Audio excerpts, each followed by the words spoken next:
Показываю, как менял резину на СТО. СТОшник говорит, шиномонтажник, что-то не так. Вот. Смотрите, что не так. По вертикальной оси нормально.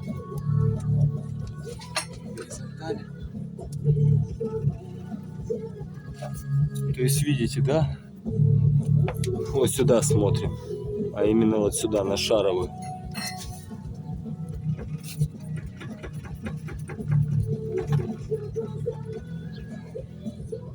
Ну, я думаю, понятно.